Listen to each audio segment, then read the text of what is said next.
सभी को मेरा नमस्कार। मैं हूं doctor Jayashree, consultant homeopathic physician. आज मैं आपके सामने एक मेडिसिन लेकर आई हूं। मेडिसिन का नाम है रूटा ग्रेविलेंस। तो ये रूटा की जो पर्सनैलिटी होती है, आज मैं उसके बारे में आपसे डिस्कस करूंगी कि जो रूटा का पर्सन होता है वो कैसा होता है। आज तक हम सभी ने रूटा के बारे में पढ़ा हुआ है कि रूटा जॉइंट्स पेन के लिए दी जाती है। जॉइंट्स में जो स्टिफनेस होती है, मसल्स में स्टिफनेस होती है, आई स्ट्रेनिंग होता है, इसमें मसल स्ट्रेनिंग होता है। तो ये क्यों होता है, आखिर ये हमारे फिजिकल प्लेन में क्यों देखने को मिलता है? तो आज मैं इसी के बारे में आपसे डिस्कस करूंगी कि जो मेंटली रूटा का जो पर्सन होता है वो कैसा होता है। तो इसको हम कुछ रूब्रिक्स के थ्रू आज समझेंगे कि रूटा का पर्सन कैसा होता है। तो आइए शुरू करते हैं। तो सबसे पहले मैं आपको बताऊंगी कि जो रूटा का कोर क्या है, रूटा का पर्सन कैसा होता है। रूटा का जो मेन कोर होता है वो होता है इनफ्लेक्सिबिलिटी। जो रूटा का जो पर्सन होता है वो बहुत ही इनफ्लेक्सिबल होता है, मीन्स उसमें फ्लेक्सिबिलिटी नहीं होती है। वो किसी भी सिचुएशन के अकॉर्डिंग फ्लेक्सिबल नहीं होता है। अगर उसके सिचुएशन में, उसके काम के बीच में किसी भी तरह का कुछ चेंज आता है, जैसा उसने सोचा है और उसके अकॉर्डिंग काम नहीं होता है, तो जो ये स्टिफनेस है, इनफ्लेक्सिबिलिटी है, वो मेंटल इनफ्लेक्सिबिलिटी फिजिकल प्लेन में लैंड करती है। मीन्स उसको एलिमेंट्स क्रिएट होना स्टार्ट होते हैं। तो ये होता है इनफ्लेक्सिबिलिटी। तो सबसे पहला हमारा रूब्रिक है इनफ्लेक्सिबिलिटी। तो जो रूटा का जो पेशेंट होता है बहुत ही ज़्यादा मेंटली एंड इमोशनली इनफ्लेक्सिबल होता है इन ऑल सिचुएशंस में। दूसरा हम रूब्रिक लेते हैं फर्मनेस। तो ये फर्मनेस क्या है? फर्मनेस का मतलब होता है जो रूटा का जो पर्सन होता है वो हर काम अपने अकॉर्डिंग करना चाहता है, और जो दूसरे होते हैं, अगर कोई काम वो बता रहे हैं तो उनकी बातों को महत्व नहीं देता है, वो अपनी ही बातों को महत्व देना चाहता है, अपनी ही बातों को महत्व देता है कि मतलब जो है मैं ही सही हूँ, दूसरे गलत है। तो इस कारण वो डिफाइंड हो जाता है। अब यहाँ डिफाइंड का मतलब क्या होता है? डिफाइंड का मतलब होता है कि ये जो रूटा का जो पर्सन है अपनी बात को महत्व देने के लिए अथॉरिटी के विरुद्ध भी चला जाता है, मतलब वो अथॉरिटी की बात भी नहीं मानता है। तो इसमें जो रूब्रिक आता है वो है डिफाइंड। डिफाइंड मतलब अथॉरिटी के विरुद्ध जाना। अब एक और इसमें रूब्रिक है स्टिफनेस, जो हम ऑल ओवर रूटा में पढ़ते हैं कि जॉइंट स्टिफनेस है, मसल स्टिफनेस है। तो ये स्टिफनेस क्यों है? जो हमने अभी दो रूब्रिक पढ़े हैं, तीन, जैसे फर्मनेस पढ़ा है, इनफ्लेक्सिबिलिटी पढ़ा है, डिफाइंड पढ़ा है। तो ये this is a type of stiffness, मतलब उसके अकॉर्डिंग ही काम होना, अपने काम के लिए बहुत ही स्टिफ रहना, मतलब किसी की भी बात को महत्व नहीं देना। This is a type of stiffness. जब उसके अकॉर्डिंग काम नहीं होता है, उसके अकॉर्डिंग लोग नहीं चलते हैं न, तो उसमें जो सफरिंग्स है वो उसके फिजिकल प्लेन में दिखाई देने लगती है। मीन्स उसको जॉइंट में स्टिफनेस दिखाई देने लगती है, उसके मसल्स में स्टिफनेस दिखाई देने लगती है। This is a stiffness. अब ये जो रूटा का पेशेंट है वो, इसमें एक और रूब्रिक है डिक्टेटोरियल विथ ईयर कमांड। मतलब इसका मतलब क्या होता है? डिक्टेटोरियल का मतलब क्या है? डिक्टेटोरियल का मतलब होता है तानाशाह की तरह बिहेव करना। मीन्स यहाँ पर जो रूटा का जो पर्सन होता है वो तानाशाह की तरह बिहेव करता है, डिक्टेटोरियल हो जाता है। मीन्स वो अपने मतलब जो उसके साथ जो काम कर रहे हैं या उसके साथ जो भी काम करता है उसको अपने तरीके से काम कराना चाहता है, अपने तरीके से ही रखना चाहता है, तानाशाह की तरह बिहेव करता है। तानाशाह मतलब हम एक एग्जांपल ले सकते हैं, हिटलर कैसे अपनी प्रजा को तानाशाही की तरह उसको कमांड देता था, वैसे ही रूटा का पर्सन ऐसा ही होता है। तो इसका रूब्रिक होता है dictatorial talking with year command. इसी इनफ्लेक्सिबिलिटी की वजह से जब वो मेंटली इनफ्लेक्सिबल होता है, अगर उसके काम में किसी भी तरह की रुकावट आती है, वो उसके जो काम है उसके तरीके से नहीं होते हैं, तो उसको कहीं ना कहीं जो इनफ्लेक्सिबिलिटी उसके माइंड में थी उसके धीरे धीरे फिजिकली हमको देखने को मिलती है। मीन्स उसको जो एलिमेंट्स क्रिएट होते हैं, जॉइंट में स्टिफनेस मिलेगा, जॉइंट में इनफ्लेक्सिबिलिटी मिलेगी, तो मेंटली इनफ्लेक्सिबिलिटी के कारण उसको ये सब प्रॉब्लम फिजिकल प्लेन में हमको देखने को मिलेगी। जब उसके अकॉर्डिंग काम नहीं होता है तो वो एंगर में जाता है, मतलब वो बात बात पर गुस्सा करने लगता है। तो इसमें रुब्रिक आता है डिस्पोज टू एंगर। फिर इसमें एक और रुब्रिक है एंगर टूवर्ड्स हस्बैंड। ये सिंगल रुब्रिक है जो रूटा के लिए है, रूटा का ओनली रुब्रिक है। तो जो रूटा की जो फीमेल होती है वो कैसी होती है, एक तो सबसे पहले हमने पढ़ा ये डिक्टेटोरियल होती है, मतलब तानाशाह की तरह होता है रूटा का पर्सन। तो जब ये तानाशाह की तरह बर्ताव करता है तो वो क्या चाहती है, वो चाहती है जो उसका हस्बैंड होगा जैसा वो कहे वैसा करे, जो वो उसको ऑर्डर दे उस ऑर्डर को वो फॉलो करे। लेकिन जब जो उसका जो हस्बैंड है उसके ऑर्डर को फॉलो नहीं करता है, उसके अकॉर्डिंग काम नहीं करता है, तो वो गुस्से में जाती है, एंगर में जाती है। तो एंगर टूवर्ड्स हस्बैंड, उसको हस्बैंड के लिए हमेशा गुस्सा रहता है, वो हस्बैंड पर गुस्सा करती है कि तुमने मेरे अकॉर्डिंग काम नहीं किया है। तो वो बहुत, फिर उसके बाद एक और रुब्रिक आता है इम्पेशेंस। वो बहुत ज़्यादा इम्पेशेंस हो जाती है क्योंकि उसके अकॉर्डिंग काम नहीं हो रहा है। तो वो रूटा का एक और रुब्रिक है इम्पेशेंस, तो वो इम्पेशेंस में जाती है। इसका एक और रुब्रिक आता है इम्पेशेंट टूवर्ड्स चिल्ड्रन, मतलब वो इस तानाशाह की तरह है, फर्मनेस है उसमें, तो बच्चों को भी उसी तरीके से रखेगी, बच्चों पर भी एयर कमांड चलाएगी। तो जब बच्चे इसके अकॉर्डिंग काम नहीं करते, वो बोलती है कि ऐसा करो, जल्दी करो, जल्दी करो। तो जब बच्चे उसके अकॉर्डिंग जल्दी जल्दी काम नहीं करते तो वो बहुत ज़्यादा इम्पेशेंस हो जाती है। तो इसमें ये रुब्रिक आता है इम्पेशेंस टूवर्ड्स चिल्ड्रन। ये दो रुब्रिक बहुत ही इम्पॉर्टेंट हैं इस पूरी रूटा के लिए, तो ये दो रुब्रिक्स आप ज़रूर समझिए। तो इसमें दो रुब्रिक हैं। एक रुब्रिक है डेल्यूजन अबॉर्शन आफ्टर। तो इसका क्या मतलब होता है, इसको समझते हैं। पहले तो इसका सिंपल मीनिंग क्या होगा, तो नॉर्मल हम इसको समझेंगे तो डेल्यूजन मतलब इररेलेवेंस या फिर भ्रम, उसको ऐसा लगता है।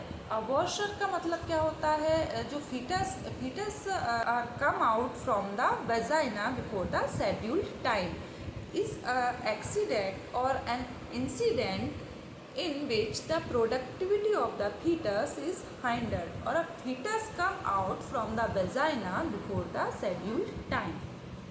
After means something one after another. अगर हम इसको ब्रॉड वे में, ये तो लिटरल मीनिंग हो गया, अगर हम इसको एक ब्रॉड वे में समझेंगे तो इसका मतलब क्या होगा, मेटाफोरिक वे में अगर हम इसको समझें तो before completion of targeting programme और एक्टिविटी और वर्क आर हाइंडर्ड और stop, this is a abortion. इसका मतलब है कि हम जो काम कर रहे हैं, जो प्रोडक्टिविटी होना चाहिए थी, उसके बीच में ही अगर हमारा वर्क रोक दिया गया है, हमारा काम रोक दिया गया है, तो उसको बोलते हैं अबॉर्शन। इसको हम एक केस के थ्रू समझते हैं तो आपको ज़्यादा अच्छे से समझ आएगा। एक्चुअली ये केस मेरा भी था, मेरे पास ये पेशेंट आया था जिसको मैंने रूटा दिया था। 61 year old male patient come in my clinic, बोलते हैं आकर, मैडम मुझे एंजाइटी का प्रॉब्लम हो रहा है। तो मैंने उनसे पूछा कि क्या प्रॉब्लम हो रहा है, क्या एंजाइटी हो रही है आपको। तो बोलते हैं मैडम मैं कंटिन्यू सोचता रहता हूँ, एक ही चीज़ के बारे में कंटिन्यू बैठकर सोचता रहूँगा, मुझे कुछ समझ नहीं आता है कि मैं क्या करूँ क्या नहीं करूँ, बस कंटिन्यूअस सोच चलती रहती है मेरी। तो मैंने उनसे पूछा कि क्या सोचते हैं आप और ये कब से हो रहा है आपको। तो बोलते हैं मैडम मैंने अपने बेटे को, मेरा एक ही बेटा है, मैंने अपने बेटे को MBA करने के लिए बाहर भेजा था। उसके लिए मैंने मेरी जो इन्वेस्टमेंट थी वो सारी इन्वेस्टमेंट मैंने उसके बिजनेस के लिए लगा दी, कि मतलब उसके लिए सारा सेटअप कर दिया था। उसके लिए जो ऑफिस है, ऑफिस तैयार कर लिया था, सारा सेटअप उसका कर दिया था कि मेरा बेटा जब आएगा और यहाँ आके बैठेगा, यहाँ पर अपना बिजनेस करेगा। लेकिन उसका MBA कंप्लीट होने ही वाला था, ओनली 6 मंथ ही बचे हुए थे उसके MBA कंप्लीट होने को, और वो MBA की डिग्री छोड़कर बीच में से ही आ गया। तब से मुझे ये प्रॉब्लम स्टार्ट हो गई है। मैं बस बैठकर सोचता रहता हूँ कि आगे क्या होगा, मैं क्या करूँगा, मतलब मेरा बेटे का भविष्य क्या होगा आगे। मैंने अपनी सारी पूंजी उसके बिजनेस के लिए लगा दी थी, मेरे पास अब पैसे भी नहीं बचे हैं कि मैं उसको आगे कुछ कराऊँ। तो मैं एक जगह बैठा हूँ तो बैठा ही रहता हूँ। मैं सोच रहा हूँ तो सोचता ही रहता हूँ, मुझे कुछ समझ नहीं आता है। तो मैंने पूछा कि और क्या सोचते हैं आप? तो यही सोचता हूँ कि मैंने सारा का सारा उसके सेटअप में, सारा का सारा जो पैसा था उसमें लगा दिया है। मेरा ध्यान वहाँ से हटता ही नहीं है, चलते चलते रुक जाता हूँ, समझ नहीं आता क्या कर रहा हूँ, क्या करना है, कहाँ जा रहा हूँ, कहाँ जाना है, बस। तो यहाँ सबसे पहले रुब्रिक लेंगे। उसने बोला, मैंने बच्चे को MBA करने के लिए भेजा था, वह कंप्लीट होने ही वाला था और वह बीच से छोड़कर आ गया। मीन्स जिस चीज़ के लिए पहले से ही सारी तैयारी कर रखी थी, मेंटली जिस चीज़ के लिए प्रिपेयर हो गए थे, वो पूरी होने ही वाली थी। मीन्स एक तरह का ड्रीम, सपना था उनका उस चीज़ के लिए, वो सपना जो है पूरा होने ही वाला था और वो टूट गया। मतलब सक्सेस होने में बस कुछ सीढ़ी ही बची थी और वो टूट गया, वो सक्सेस पूरी नहीं हो पाई। तो this is a delusion abortion after. फिर उनको एलिमेंट क्रिएट होने लगे। उन्होंने बोला कि मैडम मैं चलते चलते रुक जाता हूँ, मुझे समझ नहीं आता है कि मैं क्या करूँ, क्या करना चाहिए, क्या नहीं करना चाहिए। मैं घंटों बैठा रहता हूँ, एक ही चीज़ के बारे में सोचता रहता हूँ, कहाँ जाना है कुछ समझ नहीं आता, चलते चलते रुक जाता हूँ। तो दूसरा मैंने जो रुब्रिक बताया है कन्फ्यूजन अबॉर्शन आफ्टर, तो यहाँ पर ये रुब्रिक लगेगा confusion abortion after. Absorb future about means वो कंटिन्यूअसली अपने उस फ्यूचर के बारे में सोचते रहते, उसी में एब्जॉर्ब्ड रहते हैं। देन इसमें एक और रुब्रिक आता है डाउट अबाउट सक्सेस। तो जो रूटा का जो पेशेंट होता है उसे अपने सक्सेस पर डाउट होता है। मतलब जब वो सक्सेस होने ही वाला होता है और उसको अपनी सक्सेस के लिए डाउट आने लगता है कि मैं सक्सेस होऊंगा या नहीं होऊंगा। तो रूटा का एक फिजिकली एक और सिम्टम है, इसमें 6th और 7th मंथ में अबॉर्शन मिलता है। तो इसमें ये सिम्टम क्यों मिलता है उसको? 6th और 7th मंथ का अबॉर्शन क्यों है? अगर अबॉर्शन होना है तो 2 to 3 मंथ में हो जाना चाहिए। तो ये 6th और 7th मंथ का अबॉर्शन क्यों है? क्योंकि जो रूटा का पेशेंट है, जब वो सक्सेस की सीढ़ी पर जाने ही वाला होता है, उसको सक्सेस मिलने ही वाली होती है, तो उसके मन में एक डाउट क्रिएट हो जाता है और उस डाउट की वजह से वो अबॉर्ट कर देता है। तो इसमें इसका जो रुब्रिक है 7th मंथ अबॉर्शन, रूटा में 7th मंथ अबॉर्शन है। जो इसमें एक और रुब्रिक आता है sexual desire but ejaculate easily. ये भी इसी से ही रिलेटेड है। मीन्स जब वो सक्सेस होने ही वाला होता है तो उसको अपने एबिलिटी पर डाउट आता है और वो इजीली इजैकुलेट कर देता है। तो इसके लिए रुब्रिक आता है sexual desire but ejaculate easily. Fear about, इसमें एक और रुब्रिक जुड़ता है साथ में, फियर अबाउट सक्सेस। उसको अपनी सक्सेस को लेकर फियर होता है, डर होता है। बहुत अच्छा रुब्रिक है light desire to be in sunlight. तो इसका क्या मतलब होता है? ये जो रूटा का जो पेशेंट होता है, ये हमेशा सूरज जैसे प्रकाश में रहना चाहता है। इसको अगर कोई मतलब, इसका क्या मतलब हुआ सूरज जैसे प्रकाश में? सूरज जैसे प्रकाश में मतलब, इसको अगर हम मेटाफोरिक वे में समझें, ब्रॉड वे में समझें, तो इसका क्या मतलब हुआ? मतलब जो रूटा का जो पेशेंट होता है, इसकी जो कंपनी होती है बहुत इंटेलिजेंट लोगों के बीच में ही रहता है। मतलब इसको ऐसा लगता है कि मुझे मतलब ऐसे लोगों के बीच में रहना चाहिए जिनके पास बहुत ज़्यादा नॉलेज हो। अगर उसको कोई बीमारी हो जाती है ना, तो वो सभी लोगों से पूछता है कि इसमें मुझे क्या करना चाहिए, सबसे एडवाइस लेता है, सबके मतलब वो उस लाइट डिज़ायर में रहता है कि मुझे कहीं से भी कोई रोशनी मिल जाए, कोई मुझे बता दे कि ये बीमारी मेरी कैसे ठीक होगी। तो this is a light desire to be in sunlight. इसमें एक और रुब्रिक आता है, सैडनेस फ्रॉम पेन। तो रूटा का जो पेशेंट होता है, जब उसको पेन होता है उस टाइम वो बहुत ज़्यादा दुखी हो जाता है, सैड हो जाता है। अगर वो जब हमारे क्लिनिक पे आएगा तो बहुत ही परेशानी में आएगा, बहुत ही तकलीफ़ में आएगा और बोलेगा डॉक्टर साहब मुझे बहुत ही ज़्यादा तकलीफ़ है, बहुत ज़्यादा पेन है, बहुत सैडनेस वे में बोलेगा, वो बहुत दुखी होकर बोलेगा। इसमें एक और रुब्रिक जुड़ता है, डाउटफुल अबाउट रिकवरी। इसको अपनी रिकवरी को लेकर भी बहुत ज़्यादा डाउट होता है कि मैं ठीक होऊंगा कि नहीं होऊंगा।